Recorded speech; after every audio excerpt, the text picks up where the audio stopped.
Fala aí, galera desenrolada, sejam muito bem-vindos a mais um episódio do Desenrola SMS. Estamos aqui hoje com um convidado muito especial e antes de falar dele, quero me apresentar. Sou a Deise Sprenger, sou engenheira de segurança do trabalho, engenheira de produção, técnica de segurança do trabalho, professora.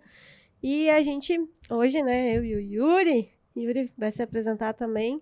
Estamos aqui para falar de um assunto que é bem pedido por vocês. Exatamente, então sejam muito bem-vindos aí, desenrolados e desenroladas, ao nosso 17º episódio aí do Desenrola SMS. É um prazer ter vocês conosco aqui mais uma vez. Então, como a Deise falou, eu sou Yuri Machado, técnico de segurança do trabalho, engenheiro de produção, engenheiro de segurança do trabalho, professor e consultor de empresas aí também. Então, estamos aí trazendo uma pauta que vocês pedem muito. O último episódio que a gente fez nessa linha deu super certo lá no nosso canal no YouTube. Então a gente entendeu que vocês gostam desse assunto, que vocês se interessam por esse tipo de material, e com muita satisfação hoje a gente tem um convidado especial para falar um pouquinho mais também, mas a gente já vai falar a respeito do assunto de hoje, do tema.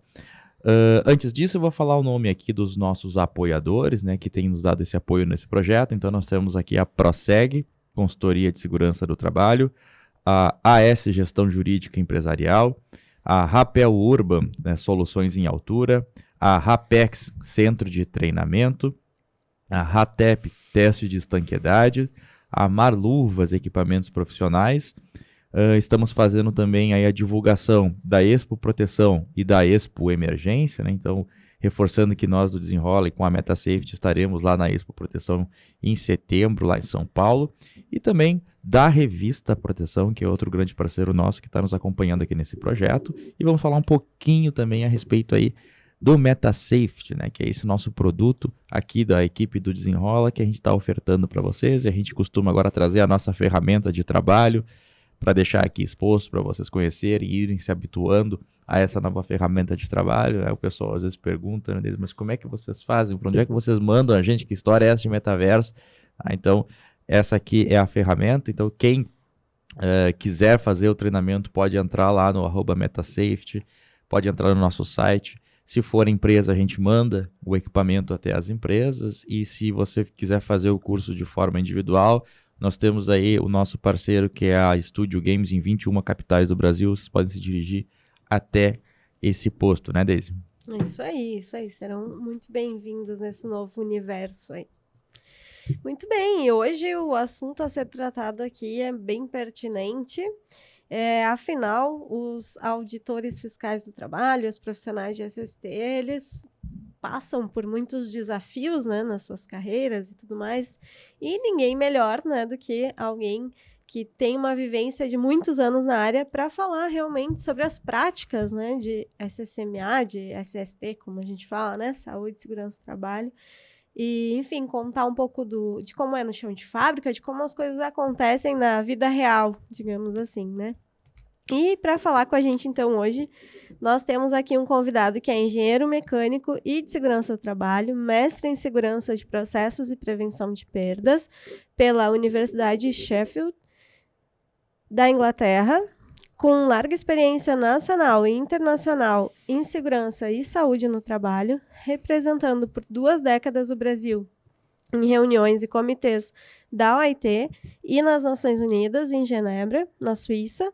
Auditor fiscal do trabalho por mais de 30 anos, coordenou a revisão da NR 13, 16, 20 e 26 e foi membro da CTPP por 8 anos. Atua também como professor em cursos de Engenharia de Segurança do Trabalho, Medicina do Trabalho e Toxicologia Aplicada em inúmeras universidades desde 1994, no Instituto Brasileiro de Petróleo e na NN Eventos. É colunista da revista Proteção, de olho no mundo desde 1995, coautor de inúmeras publicações em segurança e saúde no trabalho e atualmente é sócio-diretor da Inovar SST, consultor em governança de segurança e saúde no trabalho, auditor de gestão, INRs, segurança operacional, processos de inúmeras empresas e entidades. Ele é o Roque Puiati, seja muito bem-vindo. Tive que respirar várias vezes aqui durante essa apresentação. Deu quase um podcast só o currículo do nosso convidado. Maravilhoso eu estar aqui com vocês. Muito obrigado pelo convite, Deise e Yuri, né? A Deise, para os espectadores, foi minha aluna. É um prazer, um professor fica muito contente, Deise, quando um aluno já está superando o professor, né? Num cenário de inovação, quando eu escuto meta safety, treinamento no metaverso, a gente está aprendendo também, então o professor também aprende, né? É algo, por exemplo, que a gente vai evoluindo, né? E algo que está chegando, essas novidades, né, Yuri, em capacitação, informação, né? Inovar no processo daquele aprendizado tradicional, né, do professor de sala de aula e utilizar as tecnologias que a gente tem hoje disponíveis, né, acessíveis, baratas muitas vezes, mais baratas, que qualifica mais o aprendizado, a metodologia, a pedagogia do ensino, né? Então, muito obrigado pelo convite, vamos ficar junto aí com os espectadores também um tempo para poder contar histórias, contar experiências, enfim, né, mostrar, né, uma visão de quem teve uma oportunidade, né, interessante de conhecer, né, o mundo da segurança e saúde durante mais de 30 anos e continua, né, acompanhando, né? Como tu citaste no texto, né, eu sou professor, né, continuo sendo professor. E o professor é fundamental a continuidade, né? Seria, né, até um erro, né, profissional, né, se um professor para, né, no tempo e fica repassando conhecimentos, né, ultrapassados. O professor tem que saber o que você tem aqui na frente, né, que eu vou aprender depois da aula, né, que eu vou aprender depois da aula. Isto que é o aprendizado, isto que é a mudança, isto que funciona, né, num processo, né, de melhoria profissional e de conhecimento também. Sim, o mundo muda e a gente precisa acompanhar essas mudanças, né, porque senão a gente vai ficando para trás, né. E o senhor viveu aí, nossa, toda uma trajetória na segurança do trabalho e pegou tantas mudanças, Imagino que há 30 anos atrás não era nem perto do que é hoje, né? E a gente está curioso para saber, inclusive, pegaste né, toda essa evolução e participou, né, inclusive, de revisão e elaboração de normas. Isso, para nós, é um conhecimento agregado fantástico, assim, né? Até agradeço também novamente o Roque pela presença, né? Até nós não tivemos tempo de conversar também muito, porque a gente já chegou e já praticamente fomos gravar, mas eu digo assim, Roque, pra mim também é uma referência de eu ouvir sempre falar do Roque, desde a época que eu era estudante do técnico de segurança, né? Então os professores mesmo falavam, né? O Jairo Brasil, que já esteve aqui também, sempre falava. Professor Jairo. O professor Jairo foi meu professor no técnico também, ele sempre falava, porque o Roque, aí ele levou pra nós, depois do livro que a gente vai falar um pouquinho dele aqui também. Então a gente fica muito feliz de poder ter, basicamente, esse conhecimento agregado hoje na nossa frente, aqui hoje podendo compartilhar, não só com a gente aqui, mas quem está assistindo também ter o privilégio aí de poder absorver um pouquinho aí dessa vivência do Roque na área, né? Não, é fundamental, né? E vocês trazerem isso e trazerem uma série de outros que vocês já trouxeram, minha querida amiga e professora Luísa Tânia, professor Jairo, e muitos outros que vocês já trouxeram, alunos, meus ex-alunos, enfim, não vou repetir todos, né? Só vou deixar nesses dois e vale para todos, né? Porque a experiência é algo único, né? Que a pessoa se incorpora no processo e ele repassar essa experiência ajuda muito, né? Eu também, né? Eu também tive profissionais que são minhas referências, né? Foram minhas referências, hoje não estão mais com a gente, né? De aprendizado, né? De seguir como ser humano, como valor. Só vou lembrar o nome de uma pessoa que vocês conhecem aqui do Rio Grande do Sul, não vou extrapolar, o professor Cláudio Hansen, né? Uma figura, né? De um valor humano e um valor profissional, né? Então, te lembrar, tem inúmeros outros, mas eu vou só citar o nosso querido, né, e finado professor Hansen, no sentido de representar, né? O que é a experiência, né? Ele continuou dando aula até os 80 anos de idade, né? Imagina. Então, com aquela garra, né? Ficou chateado quando ele, acho que é 75 anos, que ele foi para a expulsória, que é o limite, né? Ele queria continuar, mas ele continuou em outros cursos, enfim, né? E a gente pode aí passar para vocês, né, e para o pessoal que está nos assistindo, algumas coisas interessantes que a gente até pautou no negócio de vivência, como citaste o meu currículo, né, e é muito bacana e eu relevo isto, né, o profissional de segurança do trabalho, como foi minha carreira, Deise, eu visitei quase todos os setores econômicos. Fala um setor econômico, eu visitei. Alguns setores econômicos eu aprofundei. Setor petroquímico, petróleo, metal mecânico, obras de engenharia, construção de obras de engenharia. Outros eu aproveitei, mas obviamente não aprofundei, porque é humanamente impossível. Então, um recado para os profissionais, para os engenheiros de segurança, para os técnicos, para os outros profissionais, fisioterapeutas do trabalho, ergonomistas, higienistas, enfim, médicos, né? A gente tem que escolher alguns focos. Exato. É impossível você saber toda a área de segurança do trabalho.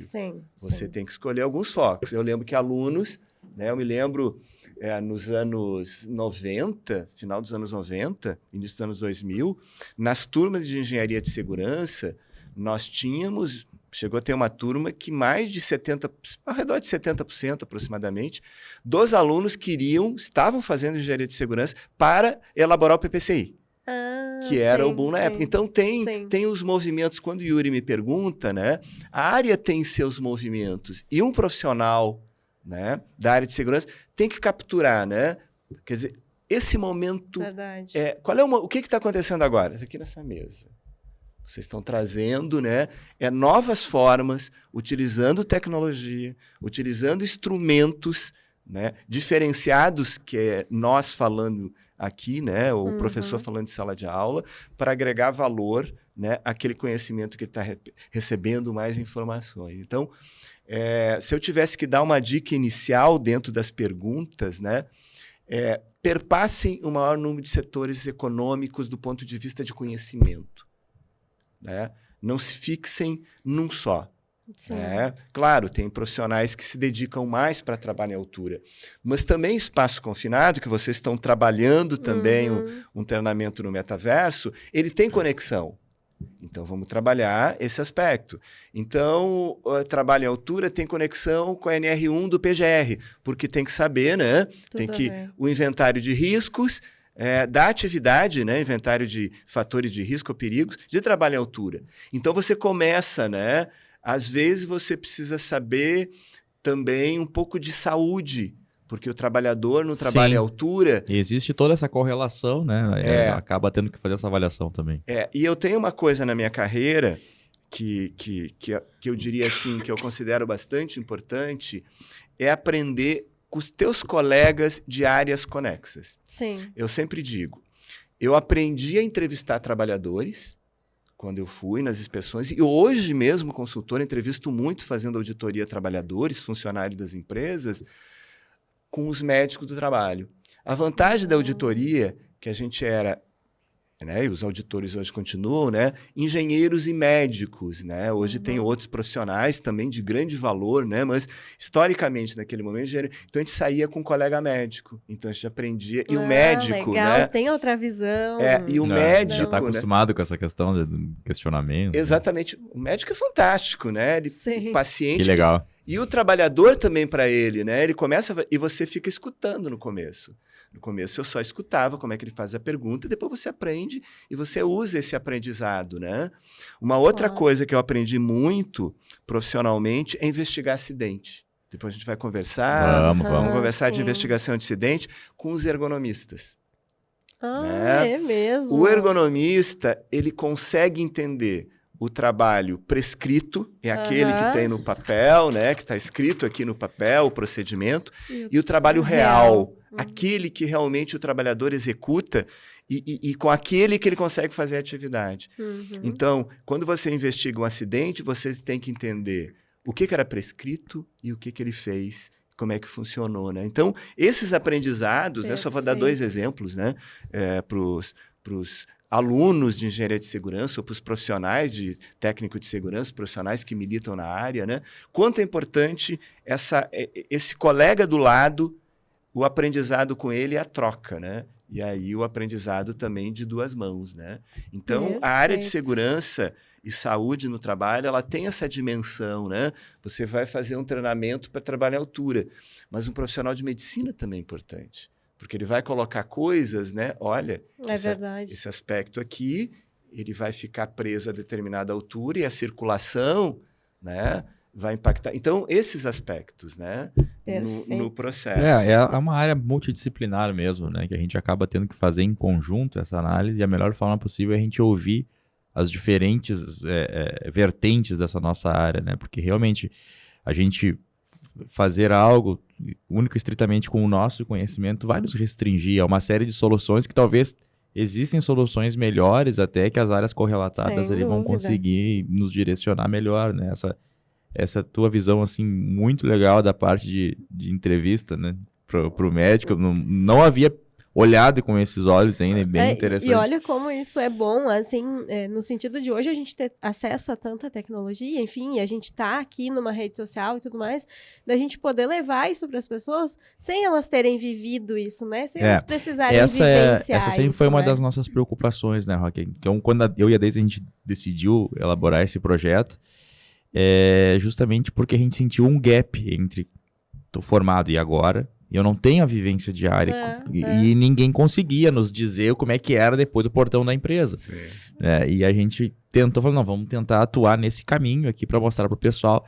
E hoje a gente consegue, né, através desse projeto, pelo menos um pouquinho, abrir o portão nessa empresa e, ó, pessoal, vamos olhar lá para dentro e a gente vai tentando explicar para vocês mesmo ainda aqui de fora. Lógico que depois o pessoal que já tem mais experiência acabou aderindo também, tem uma galera que já tem mais tempo de experiência.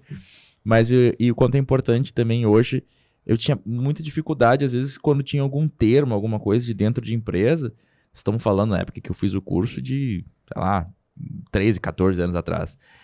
E hoje a gente tem, por exemplo, assim como a própria proteção tem muita coisa, a Fundacentro, e agora, por exemplo, esse nosso projeto também, de informação gratuita, né? Informação de qualidade que está aí disponível para as pessoas, enquanto a gente pode, né, aproveitar esse material. E também, Yuri, os profissionais do direito, a professora Luísa Tânia, que esteve aqui, né? De aprendizado, não ser tão ingênuo, né? Se proteger como profissional, valorizar ser profissional e se proteger, né? Às vezes, né, de uma situação limite que você ficaria fragilizado. Não, você manda um e-mail, né? Manda um e-mail, a professora Luísa Tânia comentou durante a live que ela fez aqui com vocês. Então, esse aspecto.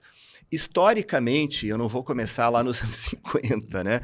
Mas, assim, fazendo uma breve história, né, da segurança, no meu olhar, né? Obviamente, no olhar de um espectador, outros colegas teriam outros olhares, né? Portaria 32.14/78. É um marco no Brasil. Sim. Né? É dela, né? Existia antes textos esparsos, nós tínhamos já algumas coisas. A engenharia de segurança, naquela época era o inspetor de segurança, depois ele passa a ser supervisor e hoje ele é técnico, né? Teve todo esse processo. Mas a portaria 32.14/78, com as 28 NRs na época, foi um marco, foi um começo. É histórico, né? É histórico. Nos anos 90, eu diria 94, não vou perder muito tempo em tempos intermediários, porque senão a gente ficaria dando uma aula, né?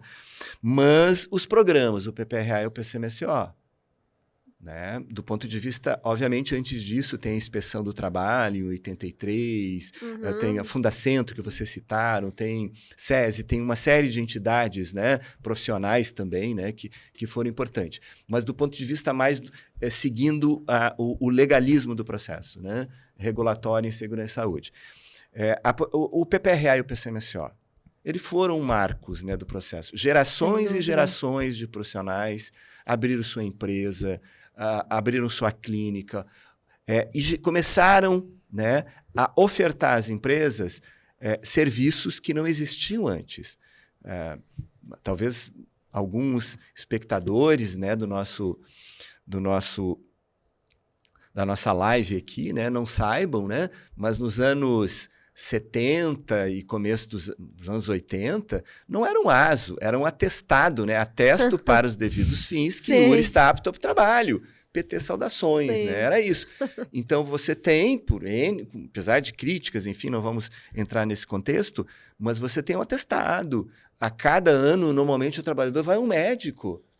Onde que o trabalhador, por conta própria, vai a cada ano ao médico? Nossa. Não vai. Não vai. Verdade, E no não trabalho vai. vai. Bom, podemos avaliar que não seja perfeito, que temos Sim. questionamentos, Sim, podemos sim. avaliar. Mas 20, 30, 40 milhões de trabalhadores que têm carteira assinada, anualmente, normalmente, claro, alguns têm um período maior, né, em função né, de características de fatores de risco, mas ele vai ao médico. E essa informação é muito importante, porque ele não iria. É. Tinha Ele parado não pra pensar iria. pra esse lado também. Ele não vai, tem trabalhador que, É verdade.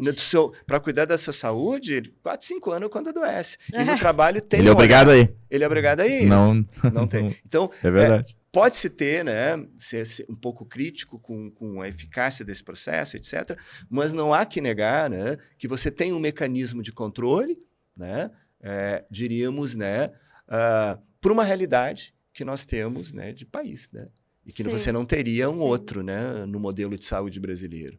Claro, essas informações acabam não sendo usadas, nós podíamos fazer um debate sobre isso, né? Tem outros pontos. Outros aí pontos. Que influenciam. Então, nós tivemos o PPRA, nós tivemos o PCMSO, nós tivemos o PCMAT da construção civil. Então, eles deram uma dimensão de programa, eles qualificaram, né, o conjunto, empregadores, trabalhadores, depois a gente pode conversar, né, dentro do contexto aí dos questionamentos, sim, né, sim. do tripartismo, né, do modelo tripartite brasileiro. A gente pode contar um pouco dessa história, né, porque é importante para quem está chegando, para quem é mais jovem na área. Mas que história é essa? Como é que é esse negócio? Eu escuto tripartite, mas o que é esse negócio? Né? É interessante, né, comentar isso, porque às vezes a galera escuta a palavra, Tripartite enfim, não e consegue não entender entende o o que conceito, isso, e né? nem né? como isso se dá na prática. Como é que é? Todo mundo se reúne em volta de uma mesa e agora vamos discutir? É assim, a gente decide hoje e amanhã tá publicado? Não, só um pouquinho, Tem né? todo um rito, né? Tem todo... Até se o senhor puder comentar um pouco disso, acho que é Depois eu até interessante pautei mesmo. aqui para a gente comentar. Legal. Então, nós temos, né, o PPRA e o PCMSO, que realmente foi engajamento de muitos profissionais e tal. Tem seus problemas, não vamos trabalhar, né? Suas fragilidades, eles acabaram não sendo o que se imaginava, daquilo que se desejava, etc. Mas eles foram um marco importante num determinado momento. Tem nos anos 2000, né, aí já no modelo tripartite, porque o PPRA e o PCMSO não foram ainda no modelo tripartite. O modelo entrou em 96, né? O NR0, que a gente chamava, né? Que criou a CTPP, esta que eu comentei, que eu participei durante um razoável período, né? Então, aí nós tivemos, né, as NRs específicas que vocês estão trabalhando. 35, 33. Né? Nós tivemos, né, 2004 NR10 revisada, 2005 NR31, 2006 NR33, 2010 a NR12, 2012 a NR35, a NR20. Nós tivemos esse conjunto de NRs que eles deram uma dimensão específica, né? Acho um bom tempo, aí, uns 10 anos atrás, eu fui palestrar numa semana acadêmica de alunos, né, de escolas técnicas e de engenharia. Aí eu perguntei para os alunos, né, quem é que fez curso de NR10 nessa sala? Vários levantaram a mão. Se eu perguntasse 10 anos antes, 0. Quer dizer, o profissional entraria. Então, a formação, que é um foco, né, que vocês estão, enfim, trazendo, né, mais um diferencial, trazendo, né, algo que qualifique mais a formação, ela é importante. Ah, bom, mas o cara vendeu o certificado. Bom, isso aí tem em qualquer lugar do planeta que o cara vende. Exatamente. Mas instituições sérias, instituições, né, que prezam, né, pelo repassado conhecimento, pela né, qualidade, pela realmente, qualidade, né, pela inovação, pela qualidade do professor, pela experiência, pela avaliação do que passou, né, para aquele profissional, para aquele aluno, né, é um diferencial. Então, as NRs, né, que a gente comentou, né, NR10, NR33, NR35, NR36 do setor de frigorífico, as NR setoriais, NR em 2004 foi NR32, né, do setor saúde, NR18 tinha sido lá em 95, né, que trouxe o PCMAT. Então, isso deu uma dimensão, né, na oportunidade do profissional, abriu o mercado, Tem profissionais hoje, né, que agradecem, né, porque sem isso, se o modelo brasileiro fosse um modelo de alguns países, não teria, né, essa dimensão, né, que a área de segurança e saúde Verdade, né? se conseguiu, né? Ela tem debilidades, né? Eu sempre digo, né, a gente tem um modelo, e a pergunta internacional, depois a gente pode comentar um pouco, né? A gente tem um modelo regulatório, um dos melhores do mundo. Comparando com países, né, obviamente, da faixa do Brasil. Sim, né? Não vou comparar, sim. não vou comparar com os países nórdicos, enfim, que tem uma outra cultura de sociedade. Né? Aí é uma cultura de sociedade além. Né? Mas a gente tem um modelo regulatório muito bom. Quando a gente fala do PGR, que entrou aí agora em 2022, do México para baixo, nenhum país latino-americano tem um programa de gerenciamento de risco como o PGR. Né? Então, a gente tem que... tudo bem, o PGR, eu acho que faltou alguma coisa. Podia colocar que tinha uma consulta pública de 2014, trabalhadores vulneráveis. São pessoas com deficiência, trabalhadores que retornam ao trabalho, grávidas, né? Podia colocar outras coisas. Mas tem, né, um conceito, né? Minimamente, eu acho que tem que ser aprimorado. Não, eu acho que é válido, realmente essa questão não é um processo, né? Mas reconhecendo essa unificação ali de tratativa de risco que a gente tem, é um avanço enorme. Também é um marco, né? É um marco muito, porque às vezes a gente tinha, até como nós como da área, a gente tinha dificuldade muitas vezes de passar até para o empregador todos os riscos que a gente tinha que trabalhar, porque eles diziam, mas eu já fiz o PPRA. Mas espera aí, a gente tem que ver a questão da ergonomia, a gente precisa ver. E aí eles, mas por que você não faz tudo junto? Porque você fica fazendo tudo separado. Então eu particularmente acho que foi um avanço enorme, foi um avanço bem significativo, e também a questão de estimular que as pessoas consigam quantificar esse risco, né? Classificar eles, dar uma dimensão, o que é pequeno, o que é médio, o que é grande, o que né? Fazer aquela nossa matriz que a gente faz lá de cruzamento. E o próprio acho que fica mais visível até para o empregador, para o empresário, enfim, porque tu consegue mostrar aquilo compilado num lugar. Olha, isso aqui é o nosso programa base. Mas como tu disseste, né? Aqui, acho que tem coisas para melhorar ainda, tem coisas que a gente pode aprimorar, mas é um avanço bem significativo. Né? Se a gente fosse fazer um raio-x e comparar globalmente, o Brasil tem uma maturidade legislacional boa. Se compara com qualquer país, vamos comparar até com os Estados Unidos. Estados Unidos não tem norma de ergonomia. É mesmo? Estados Unidos tem alguns estados, como Califórnia. Estados Unidos não tem uma norma de ergonomia. O Brasil tem uma norma de ergonomia. Tem uma norma só para isso. Uma norma de ergonomia extremamente interessante, com um manual, né, que os auditores trabalharam lá no final dos 99 e 2000, o manual de aplicação da NR17, deu uma dimensão. Hoje nós temos, né, a Bergo. Então, tudo isso, né, floresceu dentro desse contexto. Quando a gente vai... Tem, os Estados Unidos não tem. Tem fatores humanos, mas não tem um modelo regulatório.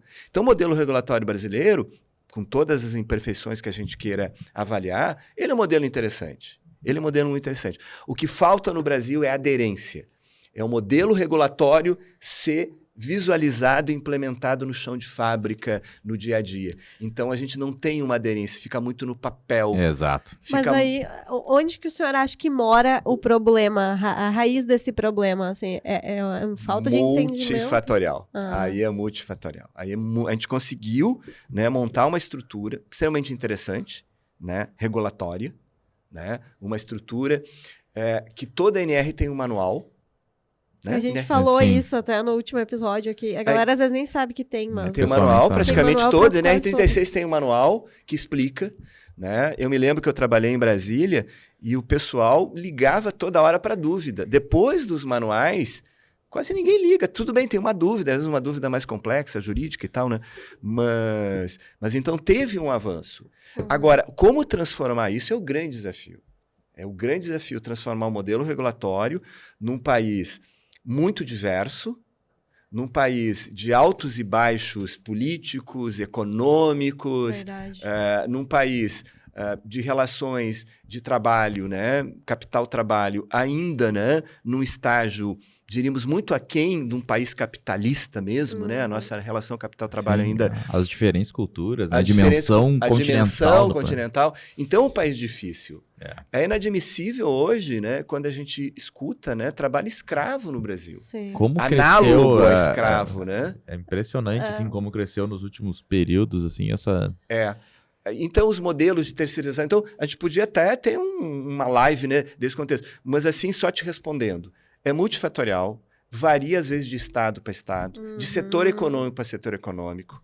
Né? Você tem setores econômicos extremamente interessantes, extremamente regulados do ponto de vista de autorregulação, setores econômicos onde tem uma participação dos sindicatos trabalhadores muito forte. Isso também auxilia muito. Exatamente. Né? Então, esse multifatorial passa, né, pela participação do trabalhador, pela ação do Estado, seja de uma inspeção do trabalho, da auditoria, do Ministério Público do Trabalho, de um centro de referência de saúde do trabalhador, da própria Justiça do Trabalho julgando. Então, não é uma resposta fácil, né? Mesmo, né, eu que estudei na Inglaterra tinha estabelecimentos que eu visitei, né, quando eu fiz o mestrado, que, gente, eu me apavorei. Mas é o modelo regulatório da região. Se você é muito rigoroso, fecha tudo.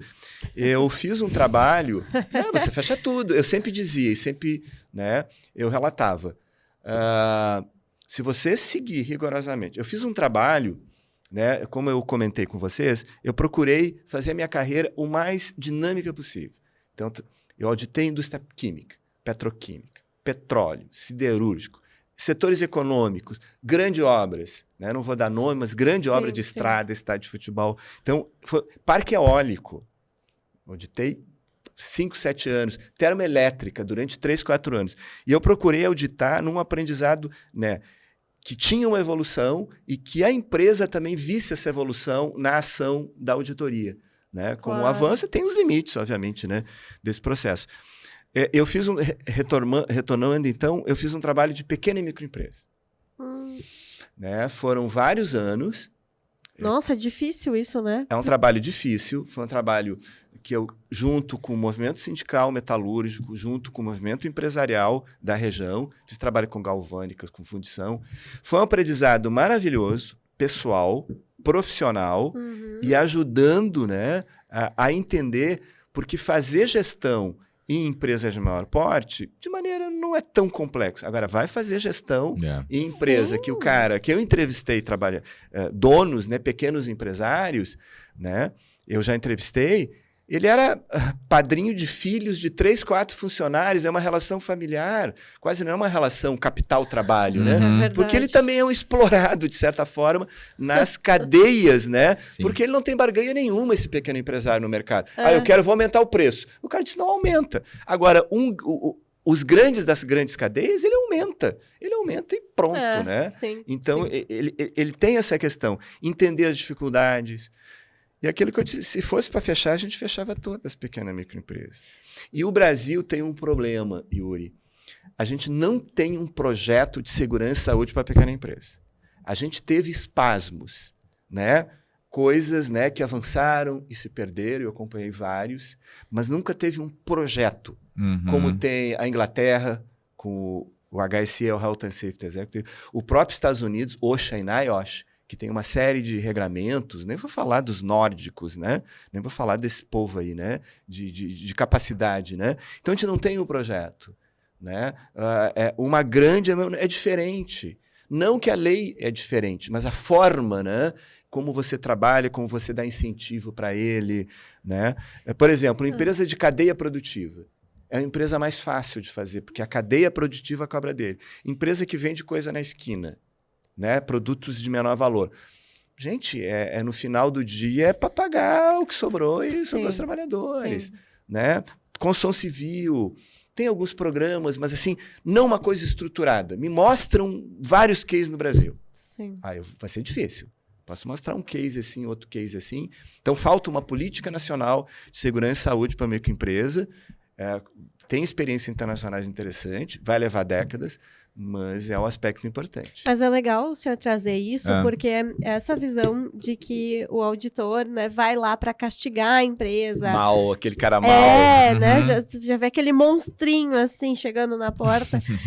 Não é isso, né? E é legal a gente trazer essa visão de que a fiscalização, ela não tem o papel de ir lá canetear a empresa, né? Bem pelo contrário, é tentar realmente ajudar. E é legal saber, né, desse movimento que já aconteceu e em vários momentos com pequenos empresários, enfim, que tem mais dificuldade e que às vezes nem tem acesso, nem tem um SESMIT, não tem ninguém para auxiliar, né? E o quanto isso faz a diferença, né? Para mudar todo o setor, né? Para mudar todo esse contexto, né? Nós tivemos experiências muito bacanas no final dos anos 90. Aqui no Rio Grande do Sul teve uma experiência muito interessante no setor calçadista.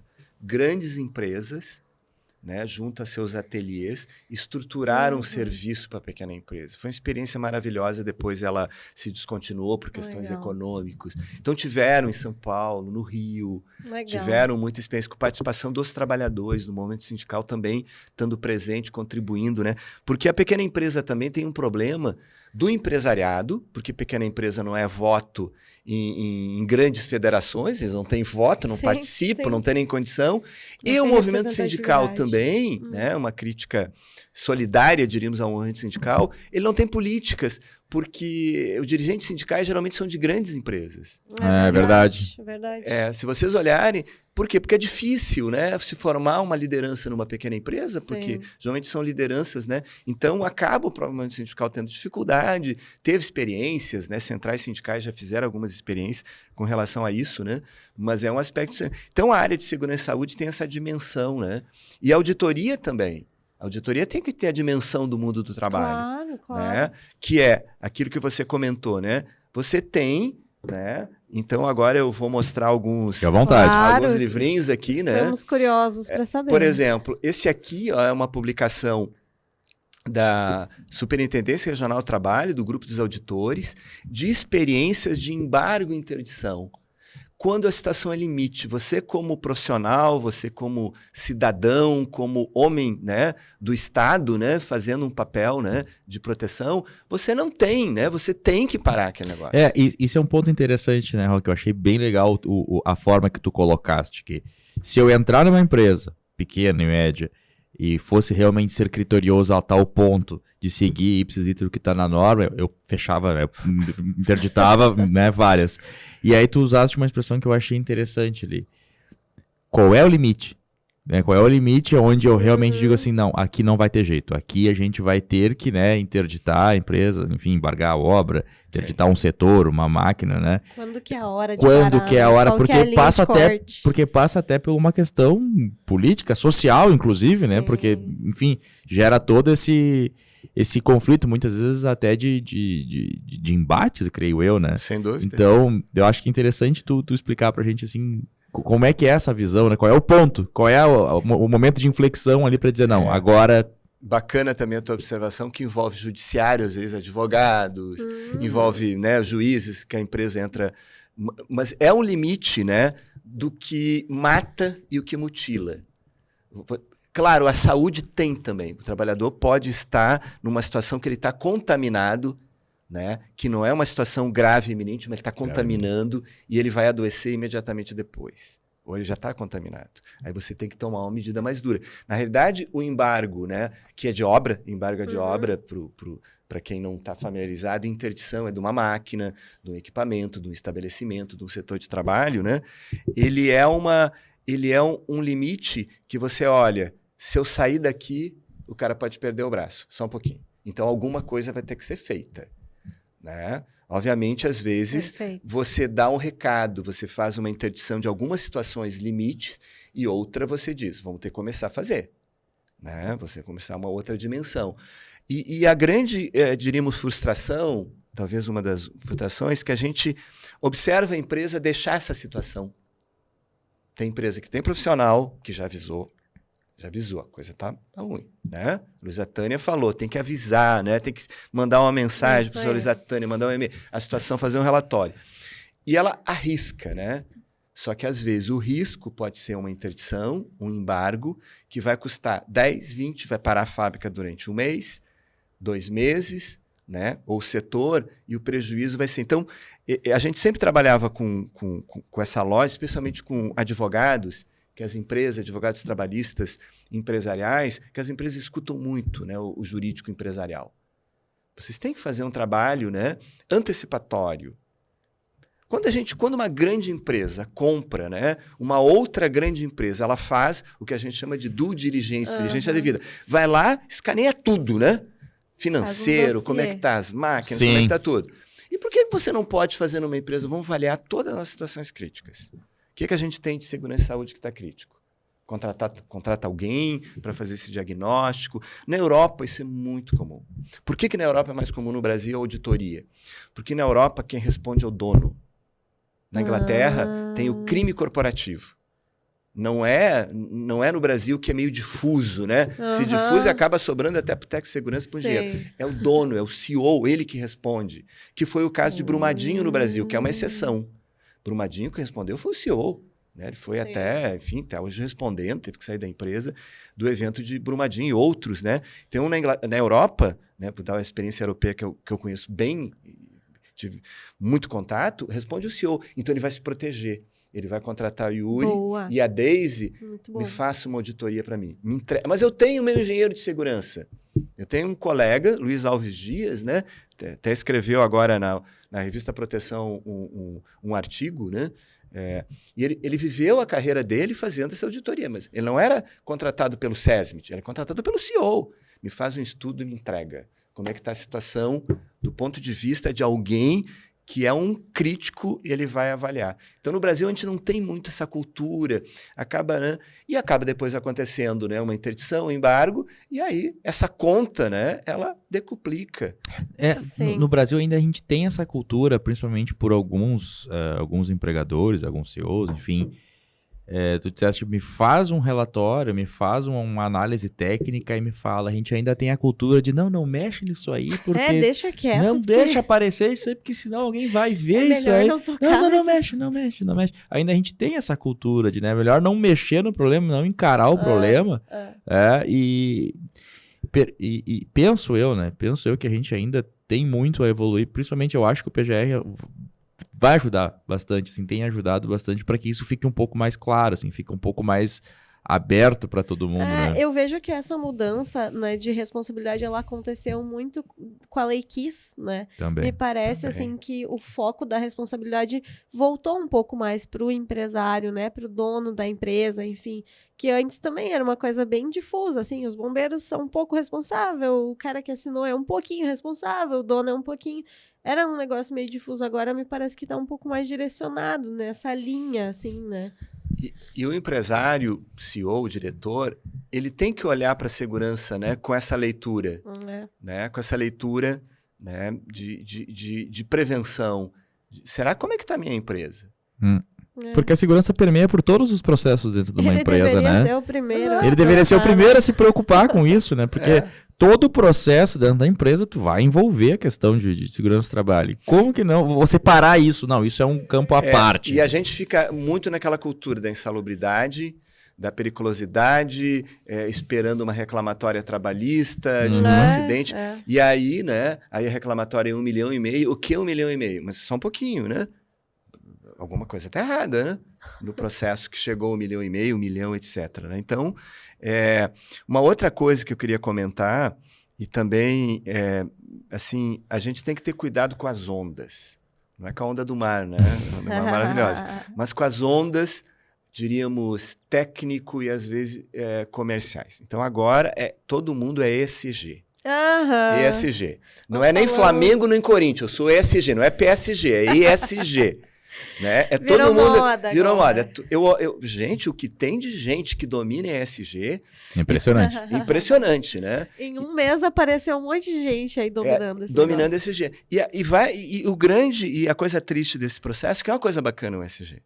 Ele tem uma gênese bacana. É verdade. Ele tem uma gênese bacana. Mas ele vai ficar, como acabou ficando, por exemplo, certas ISO, né? Ficou uma burocracia. A ISO 9000, de novo aquela papelada. Vem o cara da ISO 9000, das 14000, décadas isso, né? E não ficou uma coisa viva dentro da empresa, Ficou né? as pessoas trabalhando para certificação e não a gente utilizando a ferramenta propriamente dita da ISO, né, como uma ferramenta de trabalho. A gente passa, né, trabalhei bastante com essa questão de sistema de gestão integrado.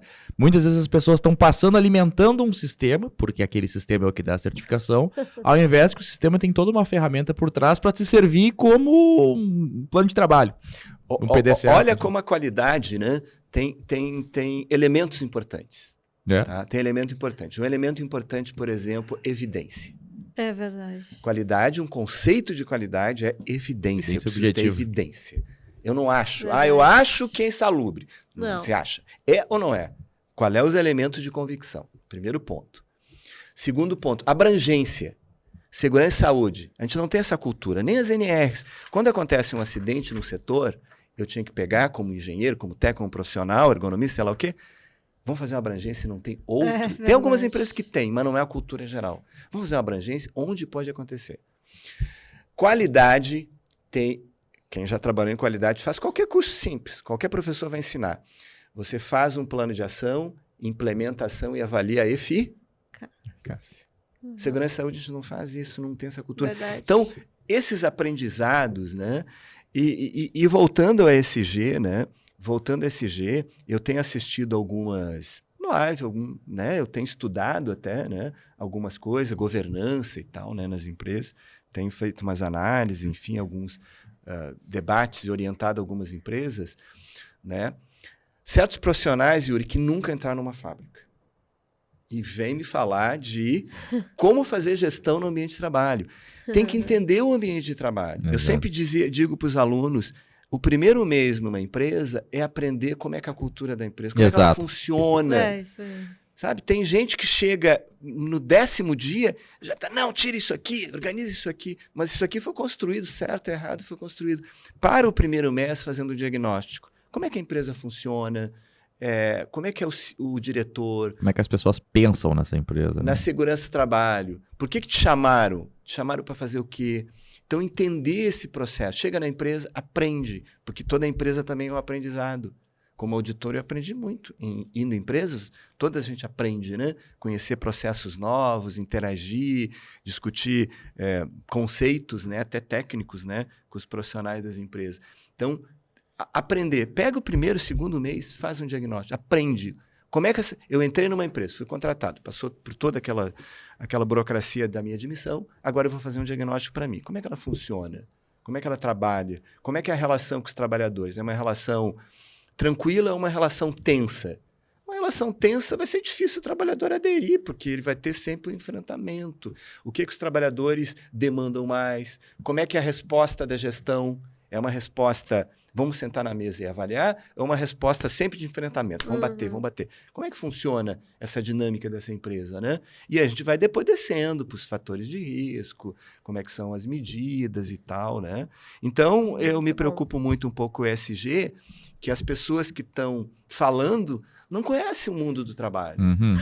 Não tiveram uma relação com o mundo do trabalho, não vivenciaram. E aí vão implantar, vão vender para uma empresa um ESG sem conhecer aquele ambiente, sem ficar um bom tempo conhecer o ambiente de trabalho. Né? Ver como é que ele funciona. Sim. Ver... Sabe que Pode falar, desculpa. Não, eu ia dizer, sabe o que me deixa triste com isso? É que eu tenho medo que aconteça a mesma coisa que aconteceu com os coaches, né? Se falava muito de coach até bem pouco tempo atrás. E, enfim, o ESG é uma coisa tão bacana e tão legal que é uma pena que ele seja banalizado dessa forma, porque daqui a pouco ele vai ser desacreditado. Aí tu tem uma ferramenta boa, né? Tu tem uma ideia legal, tu tem, enfim... uma intenção excelente com relação a isso, mas daqui a pouco, vem aquele pessoal que nunca botou o pé dentro de uma fábrica e queria dizer como é que eu tenho que fazer gestão dentro da minha fábrica, né? Da minha empresa, da minha indústria. A empresa provoca uma reação. E outra coisa, a governança, né? É uma governança efetivamente de uma empresa que tem uma postura, tem uma ética, é uma empresa que compete no mercado, tem uma dimensão, né? Do contexto da sociedade, né? E o que ela escreve, ela faz, ou o que ela escreve é no papel. Porque eu já li o que eu já fui em empresa. Eu tive a oportunidade de entrar. E vi de papel que eu... Não, só um pouquinho. Isso aqui eu não vi nessa empresa. O cara que fez esse papel, ele foi muito criativo, né? Porque nessa empresa, aquilo que está aqui... Então, né, a gente vai olhar a governança, ESG, né? Vamos pegar um exemplo, né? Uma empresa que trabalha com muito produto perigoso. Ela vai ter que, né, se ela tem sustentabilidade, né, governança, né, e a preocupação com o meio ambiente, ela vai ter que trabalhar, substituir os produtos químicos. Ela avalia, é muito caro. Vamos ficar só com ESG e vamos deixar assim? Não, aí não faz ESG nenhum, né? Fazer só o que é mais fácil, né? O que é mais fácil, não. Eu Self-service, né? Eu preciso mergulhar. Isso eu quero, isso eu não quero. Exatamente. Isso não é ela tem que mergulhar se ela tem uma postura de ESG e quem for lá assessorar tem que dizer, olha, isso aqui não tá bem. Ah, não tá bem. Eu vou embora? Não. Vamos quem sabe fazer um trabalho, um tempo, né? E mudar, né, desse processo. Mas é bacana, ESG eu gosto, eu já li muito. Leio as ISO, enfim, né? Eu li, acho bacana, mas eu só fico preocupado com não se repetir erros. A gente chama isso de lições aprendidas. Você não pode, né, errar, né? A sociedade não pode errar, essas pessoas que estão trabalhando não pode errar na medida que tiveram já das ISO, que tu comentou, um belo exemplo. Vem um cara de fora, não conhece o meu ambiente de trabalho, vem me fazer xizinho aqui de uma auditoria, né? Não me entrevista assim detalhadamente, só tudo bem? Tudo bem. Fez o curso da NF? Fiz, tá bom. Não, só um pouquinho. Vamos entender a fábrica, vamos conhecer o ambiente, né? Para isso é um pouquinho mais caro, para não quer pagar, enfim, aquelas coisas. Sim, sim. Ô, Roque, antes o senhor citou ali a questão dos acidentes e tudo mais, e eu queria entrar um pouquinho nesse tema. Sobre acidentes fatais, né? Tu fizeste parte da investigação de muitos, assim. Quantas mortes, assim, bem trágico, tá? Que você quer que eu conte? Bem trágico, assim. Qual foi o mais, assim, com mais mortes? O que eu investiguei, eu e uma colega, de mais mortes, é um exemplo bacana, foram 6 mortes. Na mesma ocorrência? Na mesma ocorrência. É o que eu peguei mais. 6 mortes. Morreu pai e filho. Ah, que tristeza. E uma coisa importante, não é a investigação, depois eu até vou comentar aqui. A investigação é uma coisa técnica. Essa empresa está nesse livro, que depois eu mostro aqui para a câmera. Esse livro né? é fantástico. Não é a coisa técnica, é a coisa da dimensão humana social. 6 pessoas morreram, né? Sai no jornal, um drama, morreu o pai e filho. Ficou só a esposa com filhos pequenos. Isso. E essa invisibilidade social. O que aconteceu deles hoje? Alguns ganharam uma indenização e tal. Tu rompeu um ciclo familiar, né? Um ambiente, né? Ciclo familiar. E aí ficou por isso. A sociedade, ela acaba incorporando nessas tragédias, né? Mas não com uma maneira, não vai repetir mais. Até esse aí não vai repetir mais. Tá? Porque se trabalhou, órgãos de governo, Ministério do Trabalho, Ministério Público do Trabalho, enfim, né? Se trabalhou. Foi um dos poucos acidentes, Daisy, que teve a responsabilidade criminal, são raros no Brasil, né? De omissão, de homicídio com dolo eventual, isto é, o empregador estava lá e ele podia ter tomado a atitude, se tomado não teria morte nenhuma. Nossa. Né? Tá nesse livro aqui, que é produzido, tu comentou, né? O Ministério do Trabalho também tem o papel, né, de ser, diríamos assim, forte quando há necessidade, mas também prover educação. Esse aqui é um livro aqui do Rio Grande do Sul, Análise de Acidentes de Trabalho Fatais no Rio Grande do Sul, né? É uma publicação já um pouquinho antiga. É muito bom esse livro. Tu já acompanhou, muito. né? Eu também. Na época do técnico eu tive contato com ele. Ele tem em PDF, não tem mais e-mail papel, isso aqui é uma relíquia que eu guardei. Né? É um livro fantástico de ler. Tá aqui os 6 mortos, né? Estão aqui nesse livro. Teve um outro que eu investiguei junto com 2 colegas de 5 mortes, explosão de poeira de madeira. Mesmo... E esse outro de 6 era que segmento? Foi com inflamáveis, GLP. Né? De 3... Por exemplo, nesse livro tem um, né, que é uma história humana, né? Porque a gente, quando investiga, né, a gente tem que olhar o lado humano também, mesmo que ele não faça parte do nosso relatório. Sim. Mas o olhar, a dimensão, né, de o que está acontecendo naquele processo, né? Tem um aqui que o trabalhador foi esmagado por um rolo compactador, tá? Numa via, né? Na manutenção, recapeamento asfáltico, né? E aí, esse trabalhador não teve culpa nenhuma, que ele não conseguia ver atrás, que ele estava dando a ré, e o cara caiu, escorregou e caiu, passou um caminhão rápido, e ele caiu, e o colega passou, né? E o rolo computador, você sabe, né? Sim. E aí, esse trabalhador, o operador do rolo, ele é inválido hoje. Ele é inválido pelo drama, né, Nossa, ocasionado pela tragédia. Ele se sentiu culpado. Eu entrevistei esse trabalhador. Tá? Ele sentiu, eu fui o culpado. Ele não foi culpado de coisa nenhuma. Sim, Né? É a culpabilização, é aquela coisa, né? A cultura, o trabalhador é o culpado. Não, ele não tem, eu investiguei o acidente, enfim, né? Custou muito caro para a empresa também, uma série de coisas. Então, os acidentes, né?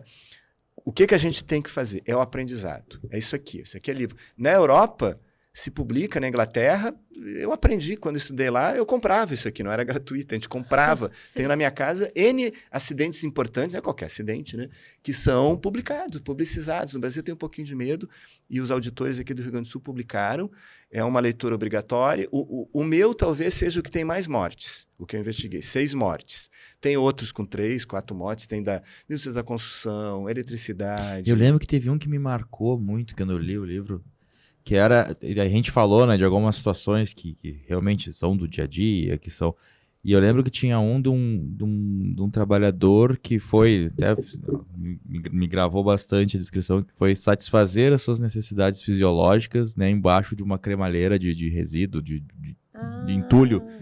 E ele foi embaixo, né, e aí o pessoal desceu o entulho e ele estava ali embaixo. Assim. Eu lembro que eu me falei, nossa, a que ponto, né, chega essa questão de planejamento, de ter um local, de sinalizar, adequar, né?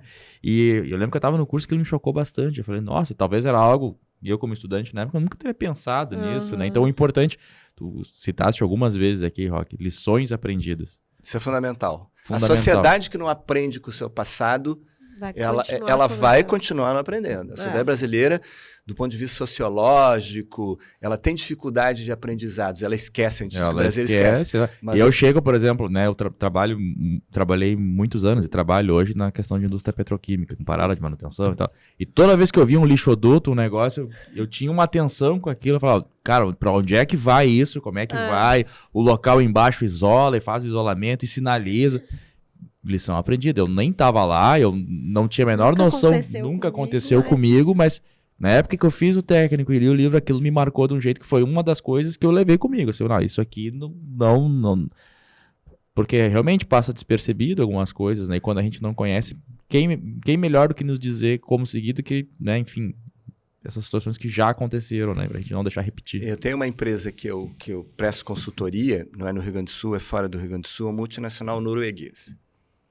Né? A palavra lição aprendida é um karma.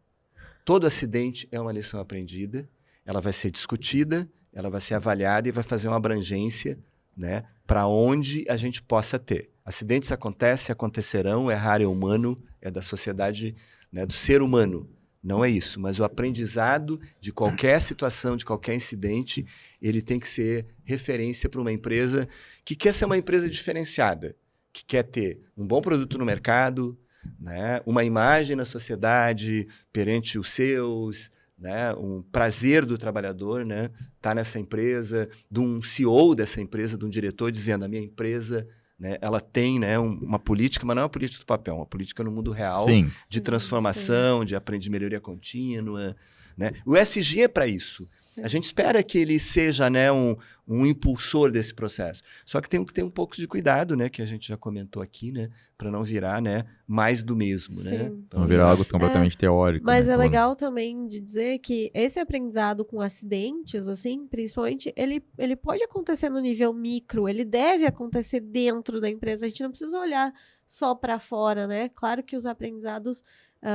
como esses, né, que são fatais, que são erros grandes, enfim, são grandes aprendizados, mas se a gente conseguir fazer investigação e abrangência dos pequenos acidentes que acontecem dentro da empresa... Desde os incidentes que a gente tem, né, dos quase acidentes, né, e como a gente não dá, eu digo, né, como um todo, Brasil, enfim, a gente ainda não dá a devida importância para esse tipo de aprendizado com relação aos quase acidentes, ao acidente menor, ao acidente que talvez naquele momento só arranhou o trabalhador ali, mas como essas lições aprendidas, fazer literalmente a lição de casa. E é muito comum, às vezes, a gente chegar numa empresa, deixa eu ver o histórico de acidentes de vocês, tá? Muitas vezes a informação tá perdida, tá solta, assim, que tu tem que reunir e compilar para É uma tentar pena. enxergar o comportamento daquelas ocorrências, né? Ah, E tem uma coisa importante para os profissionais, e eu já citei e vocês comentaram, ele saber perguntar, fazer a investigação boa. Não cair verdade. naquela Vai entrar vala comum do... Não vou falar a palavra que a gente sabe qual é que é, mas causas humanas. Não, distração, desatenção. Falta Não, de percepção. falta Não, só um pouquinho. Vamos analisar. Vamos entender qual é que era o trabalho real que ele era para fazer. Perdão, qual é o trabalho prescrito. E qual real? E o que ele fez? Por que houve essa diferença? Ou o trabalho prescrito foi muito mal elaborado, por um profissional que nem conhecia o processo, né? Fez lá um procedimento e tal. O que aconteceu nisso? Entender por que ele fez aquilo. Ninguém faz nada por acaso. Eu não vim aqui por acaso, eu vim porque ela me convidou, a Deise me convidou, e a professora Luísa Tânia veio aqui e outros vieram, que vocês já citaram aqui. Então, tem uma causa. Uma causa, no caso, positiva Sim, aqui, sim. né? Então, o que acontece, né? O que está acontecendo? Tem que entender esse processo. Se você não entender, você não presta atenção. Você engana, você está enganando quem te contratou, num princípio ético, né? Moral, né? Você está enrolando, né? Aquela velha história, enrolando, né? E não... E a gente até comentou isso essa semana, né? A gente passou por uma Aham. situação, volta e meia a gente coloca lá na página uma das frases que a gente mais ouve no dia a dia, aquelas coisas. E uma das coisas que a gente sente essa resistência, e eu sinto muito isso. Vamos, um engenheiro de segurança, técnico de segurança, vamos fazer uma comissão, vamos investigar o acidente. Se o acidente tiver como causas algo que seja além de desatenção do trabalhador, não, eu não concordo. Eu não concordo, eu acho que Problema refaz de aqui, gestão? muda aqui aqui, não. muda lá. Sabe qual é o problema? Isso aqui vai acontecer outro. Exato. Vai acontecer outro parecido, vai acontecer outro Exato. parecido, vai acontecer outro... Por quê? Você não atuou, né? Nem o médico, voltando para o médico, né? Você não atuou na causa efetiva. Você deu lá, o cara tá com uma doença e você deu um Melhoral, alguma outra coisa, Sim. aspirina. Você não Tratou um sintoma, mas não tratou... Nós temos que trabalhar, temos que conversar, tem que, obviamente, conversar com os diretores, vai ter dificuldade de compreender, né, o que está acontecendo. Não pode. Culturalmente também, certas regiões têm uma diferença cultural também, né? Verdade. Nesse processo, né, de entender e tal. E cabe também, né, aos profissionais tipo assim, entrevistando bem o trabalhador, apresentando para a diretoria, envolvendo, né? É difícil? Sim, tudo é difícil, né? Se não fosse difícil, não tem graça, né? Tem graça porque é difícil, para superar, para fazer um trabalho, né? E tá tendo resultado diferenciado. Eu acompanhei historicamente, né, empresas por décadas. E tu falou parada de manutenção. Eu e mais 2 colegas, Dr. Moseres, minha colega Heloísa Rubenich e a Nora Correia também, nós trabalhamos muito em paradas.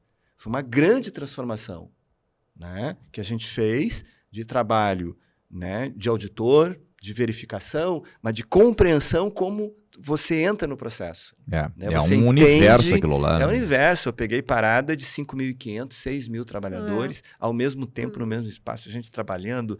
Trabalho sobreposto, movimentação de carga, tem trabalho em espaço cronograma confinado, que- trabalho a quente, hidrojateamento e é tudo acontecendo mesmo tempo. junto, né? Serra pelada literal, né? Aquela coisa, aquela muvuca, né?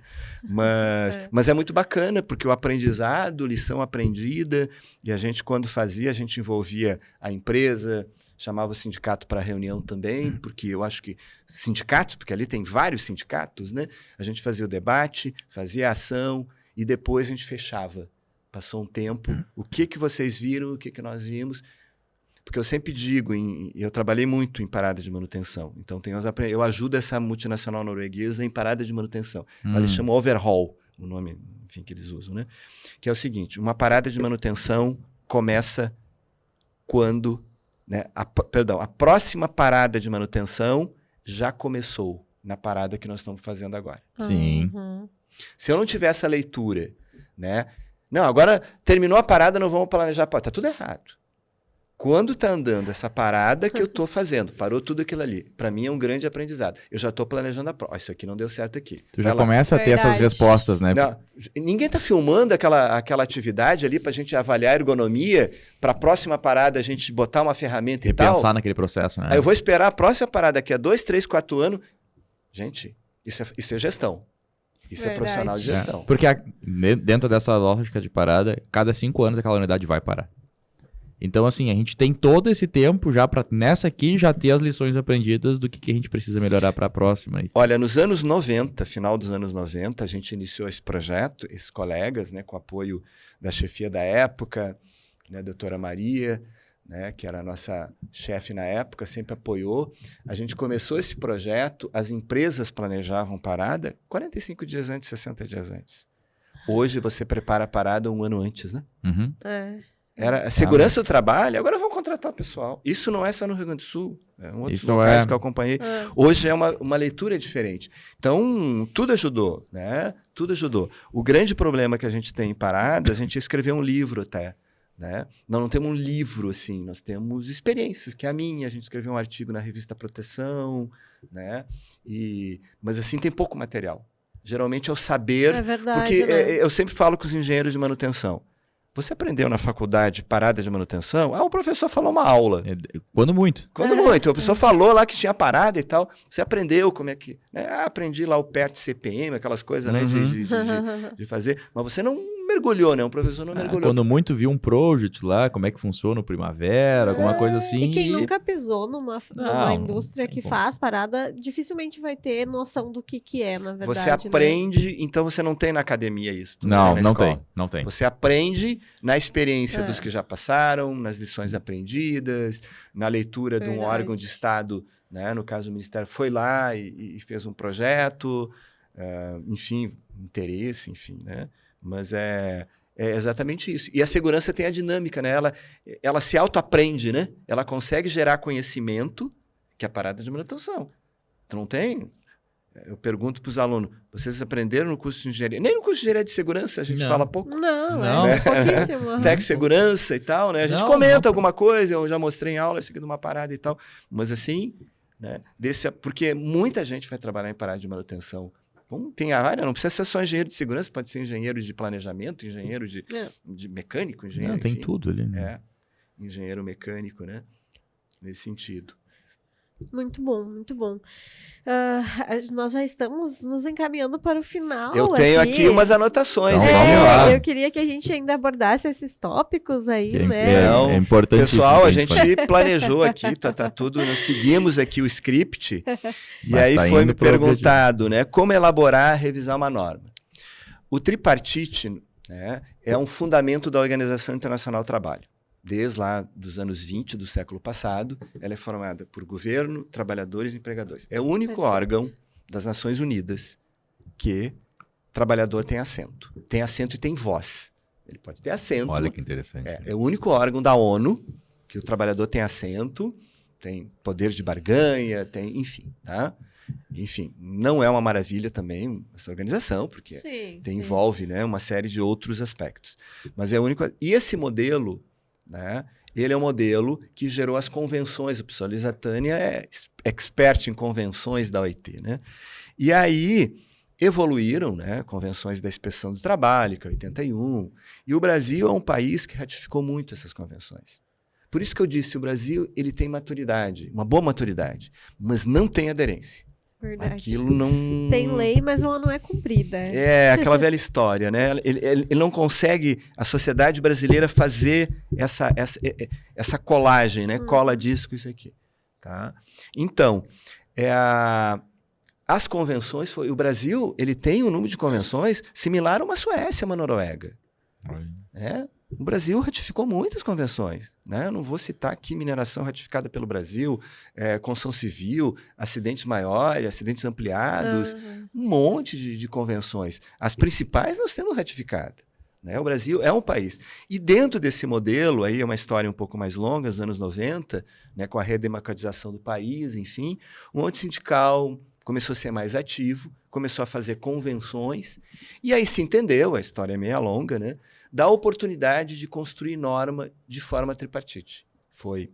Teve um pouquinho antes de 94, o PPRA e o PMCA o PCMSO não foi nesse modelo. 96, revisou a CIPA desse modelo e foi se aprendendo.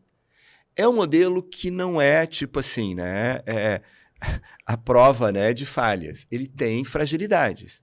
Mas recentemente teve muitas críticas, né, nos últimos anos, enfim, de normas aí sendo aprovadas sem um debate maior, mas ele tem seu valor para a sociedade. Tanto é que ele perpassa 96, 2006, 2016, quase 30 anos ele vai chegar, do modelo, com as suas imperfeições. Então, tem certas coisas que o modelo tripartite não resolve. Não é por esse modelo que a sociedade avança, né? Que os atores que querem avançar. Legal pensar nesse sentido. Agora, tem coisas que avançam. As NRs avançaram. Uma NR35 que se renova.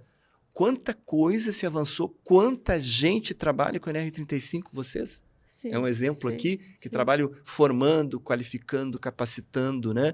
Pessoas para fazer mais segura aquela atividade e tal. Então, a própria 12, né? Foi a 12 de teve várias, né? Revisões, transformações. 12, 10, a gente ficaria, né? 20... trazer o acidente ampliado, a NR26 que eu participei, tu falou, Nações Unidas, né? A NR26, rotulagem, ficha, todo esse processo. Então, a gente incorporou. Então, no modelo tripartite, com suas pequenas imperfeições, algumas vezes maior, né? Mas a gente tem um modelo. Então, o modelo tripartite, para quem, né, está assistindo, trabalhador, governo e empregador, tem um rito, né? Consulta pública, você pode participar, né? Tem instâncias, né? Que está nos documentos legais, é só ler, né? Bem simples, né? E tem o debate. Então, tem debate. Imagina se agora retome, né, alguns movimentos, né, de reestruturação, né, de reinvenção de algumas coisas que não ficaram bem em alguns tempos, né? Mas é um modelo interessante, né? A auditoria, uma grande parte, aderiu a esse modelo, porque entendeu, né, que isso é uma forma democrática, isso é democracia, né? Se a gente tentar, isso é uma democracia. Tem países que não têm modelo tripartite, até país rico, né? Não tem um tripartite, é meio assim, né? Muito tecnicista. E mostra a realidade. Se a gente fez uma NR36 assim, porque era possível fazer, né?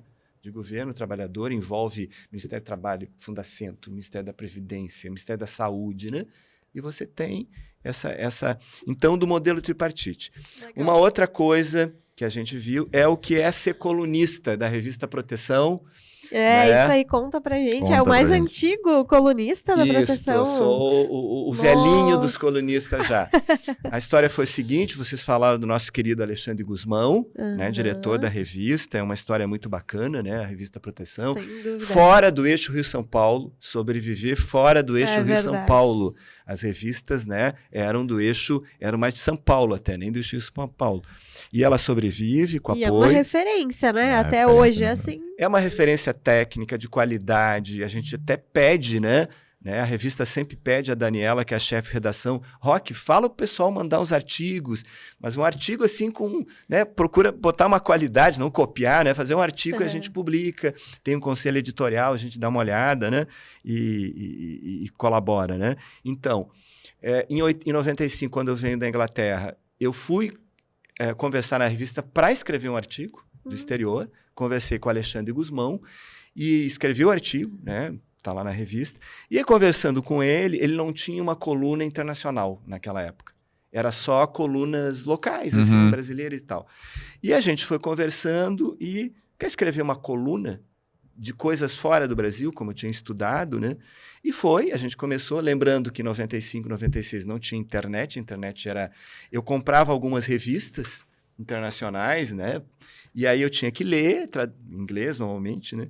E aí eu traduzia e publicava. Então, era isso. Depois veio a internet e a coluna existe quase... Vai completar 30 anos agora, em 2025. Para os telespectadores, a gente não ganha nada. É público, eu não ganho nada, é um prazer, né? Compartilhar conhecimento, experiência, como a gente palestrou em Campate gratuitamente, como a gente palestrou em escola. Então faz parte, né, do papel do humano, né? Do papel do humano na sociedade. Contribuir.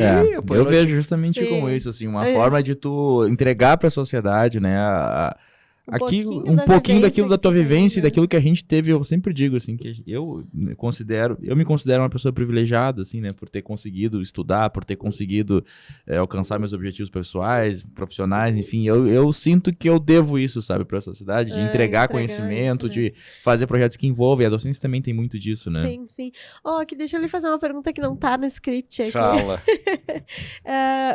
O senhor estudou, enfim, viveu um tempo fora, né? Sim. Então, o senhor acha que ainda é um caminho para o pessoal da segurança do trabalho, assim, ir estudar fora, é legal, vale a pena? Ou Só vale a pena. É. Eu estudei fora, tive a oportunidade. Outros colegas meus, auditores, foram para a Bélgica, para a Inglaterra também, nos Estados Unidos. Teve um conjunto de auditores que foram. Eu acho que é uma experiência maravilhosa do ponto de vista de conhecimento de realidades. Para mim, oportunizou, né, esse trabalho na OIT nas Nações Unidas também, que eu tive a oportunidade também de representar o Brasil durante aí esse tempo que eu citei. É uma oportunidade bacana porque mostra a capacidade do país também. A gente participou, eu fui vice-presidente durante... Dá visibilidade para o Dá país. visibilidade para o país, é uma oportunidade, né? E a continuidade também foi possível, por N razões. Eu acho que é fundamental. Claro, tem dificuldades. Você fazer um mestrado, você tem que ficar 2 anos afastado, sabe? Fica complicado. Para ter uma ideia, a gente não tem um mestrado de engenharia de segurança no Brasil. Vocês sabem por quê? Porque não tem doutores e mestres que precisam. Então, tem o aluno faz um mestrado envolvendo segurança, mas é engenharia de produção. Ou ele faz o mestrado porque é engenharia de segurança. Quando na Europa, na Inglaterra, eu fiz um mestrado de segurança de processos, que seria da engenharia de segurança. Eu fiz o mestrado de segurança. Hoje isso, é verdade. Nós não temos um mestrado, assim, porque a gente não tem mestres e doutores, né? No Brasil, o suficiente para montar.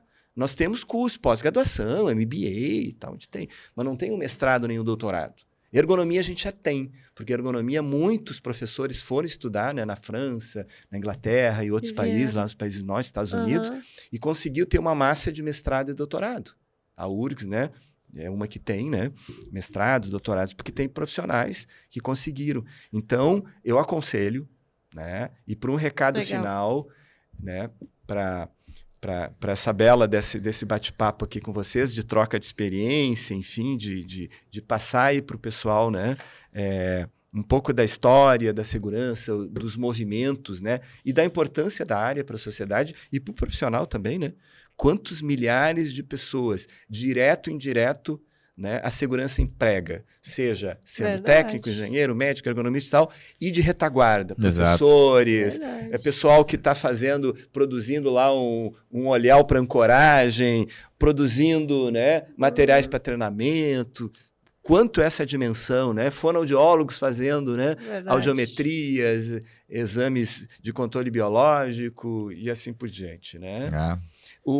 E aí, né, para a gente fechar, fazer uma propaganda aqui da revista Proteção, né? À vontade. É o dicionário de segurança, está sempre atualizado, né? É o dicionário organizado pelo nosso querido professor René Mendes, né? Vai custar, sei lá, 100 e poucos reais, não sei quanto é que está isso aqui, mas é uma referência. O profissional tem que se atualizar, ele necessariamente, né, tem que estar, né, vendo cenários até de carreira.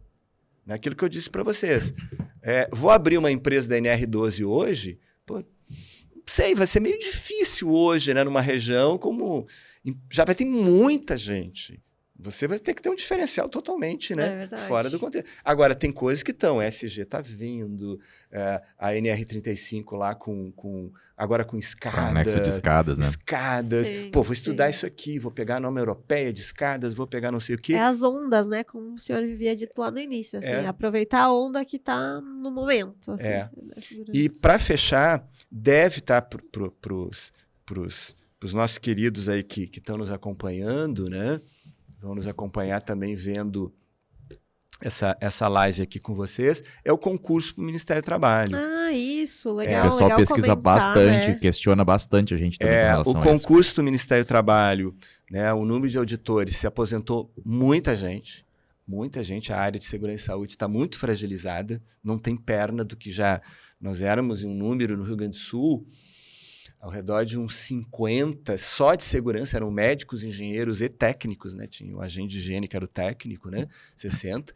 Hoje eu acho que não fecha 15 a 20. Então, Sério? é o número Nossa. só direcionados à segurança e saúde. Nossa. Então, reduziu. Então, depois de muita pressão, as informações que a gente tem aí pelas redes sociais, pela mídia, que esse ano, né, no segundo semestre, estaria sendo liberado, né, o concurso. Estamos aguardando até como professores, né? Professora Luísa Tânia, professor Moses, eu e o professor Sérgio também já deu aula. Nós tivemos aí na década de 90 colegas, né, que foram nossos alunos, a gente tinha curso preparatório, a gente sempre monta aí, né? Depois a gente manda, né, para as redes sociais, quando tiver, né? Eu ia dizer, vocês vão montar dessa vez? A gente sempre monta, a professora Luísa Tânia fala de legislação, e eu, professor Moses e outros professores que a gente convida mais de segurança e saúde. Claro, a gente não ministra de direito constitucional. Sim. Mas a gente ministra qualquer curso superior hoje, né? E a gente teve vários colegas que eu citei aqui foram alunos, que né? Legal. Foram alunos, né? E foram nossos colegas, né? Claro, eles não passaram só porque nós somos professores dele, eles passaram porque eles estudaram, né? Mas a gente mas contribuiu. tiveram bons professores também. A gente contribuiu, né? Então, a expectativa é boa. A gente tem escutado aí, enfim, e é necessária, é urgente que tenha uma renovação, que novas, né, cabeças, entre aspas, tragam, né, novos conhecimentos, novas realidades, né, porque só com isso a gente vai ter, né, uma oxigenação, né, enfim, e a continuidade, né, do trabalho, né? E tem dicas aí para o pessoal se preparar para esse concurso já desde agora, né? Porque se é no segundo semestre. É verdade, essa colocação tua é excelente, né? Não adianta preparar para o concurso quando sair o edital, né? Aí você já estudar uma semana antes, não... Já está atrasado. Já está atrasado. Eu acho que estudar as NRs, revisar. Tem um colega nosso, professor Sérgio Garcia, né? Ele comenta que ele leu... Professor também foi teu professor. Ele leu as NRs 40 vezes. Ele pegou aquilo e leu 40 vezes, anotando. Então é um pouco isso, né? Porque vai cair questão de NR, e depois certos temas, bom, aí direito constitucional, direito aqueles outros aí, bom, né? Aí é bem direcionado. É direcionado, enfim, a gente tem que aguardar e tal, né? Mas com certeza, segurança e saúde, legislação trabalhista, isso aí cai na prova, não tem nem direito, algumas coisas de direito do trabalho. Perfeito. Muito bem, muito obrigado por esse bate-papo, que foi muito bom. Foi muito legal. Então, Roque, a gente, né, trouxe aqui um presente, uma lembrança para você aqui, nosso Desenrola, personalizado para você. Olha, pessoal, ganhei aqui o mimo aqui da turma. Olha aí, ó, ganhou ali personalizado com o nome dele. Bota meu nome aqui, pessoal. O nome dele. Olha, personalizado. Para ele lembrar da gente lá quando tomar o café dele pela manhã lá, né? Assim como certamente a gente vai lembrar sempre dessa vinda dele, desse bate-papo aqui, né, Deise? Isso aí. Mas me diz uma coisa, Deise, nós vamos ter com sorteio? Vai ter sorteio, como de costume. Não é só o convidado que ganha brinde, o que o pessoal vai ganhar aí? Vai ganhar uma camiseta, então quem participar do sorteio vai ganhar uma camiseta da Quero Café, que é um parceiro aqui da ProHub também. Então, para participar, tem que comentar a nossa foto lá do Instagram, a foto aqui da mesa, a foto oficial, marcando 2 pessoas. Eu já vou pedir desculpa pela minha voz aqui, que tá meio funk, vocês devem ter notado, né, durante o episódio. Mas ela tá aqui, ela não se entrega, né? Dia de gravação, dia com convidado especial, ela não se entrega, ela veio aqui, ela compareceu. E já quero agradecer, né, a presença de todos. Vamos relembrar nossos patrocinadores do episódio. Exatamente, não deixando então aí de lembrar, pessoal, nossos apoiadores desse projeto. Então temos aí a Proseg, consultoria de segurança, né? Então a AS, gestão jurídica empresarial, a Rapel Urban, soluções em altura, a Rapex, centro de treinamento, a Ratep, teste de estanqueidades, a Marluvas, equipamentos profissionais, a Expo Proteção, a Expo Emergência, que a gente está fazendo a divulgação aqui, a Revista Proteção, né, que o nosso convidado também citou algumas vezes, que é um parceiro nosso, e a MetaSafety, né, então reforçando aí a nossa plataforma de treinamentos no metaverso. Venham conhecer, entrem lá no nosso Instagram, no @meta_safety, né, e conheçam um pouquinho mais do nosso trabalho. Então, mais uma vez, Roque, a gente tem muito a te agradecer, foi algo de extrema relevância, de extrema satisfação poder contar aí com essa troca, né, dessas tuas informações, desse teu conhecimento, dessa tua experiência, Uhum. e também nessa utilidade pública aí de falar do concurso que tá para chegar. O pessoal questiona a gente bastante, o que precisa Tá para ser curioso auditor. Tô pra bem saber. curioso. Então, mais uma vez, muito obrigado pela tua presença aqui, Rod. Longa vida ao trabalho de vocês aqui, a divulgação, Uhum. né? Que eu acho que é maravilhoso, né? Porque é uma oportunidade das pessoas que estão assistindo conhecer pessoas que eles escutaram Verdade. falar, não Verdade. conheceram, e sempre se aprende alguma coisa. O Exatamente. aprendizado, sempre a gente está aprendendo alguma coisa ou associando com a carreira da gente. Exatamente. Na área de obrigado. segurança, a gente tem que estar sempre se atualizando, então já é uma boa forma. Muito obrigado pelo teu tempo, pessoal. Muito obrigado por terem nos acompanhado. Curtam, compartilhem, né? Mandem aí para os amigos, deixem o like aí no vídeo. Ativa o sininho. Ativa o sininho para receber as notificações. Né? Quem não segue o canal tem que seguir, né? Isso já tá na lista obrigatória. Exatamente. Até uma próxima. Quem não seguir não, então. não passa no concurso também, tá, pessoal? Tem que seguir a gente lá, Parece já que tô é isso avisando. mesmo. Olha aí, ó. Tá certo, pessoal? Muito obrigado por mais um episódio conosco. Até uma próxima. Tchau! Tchau.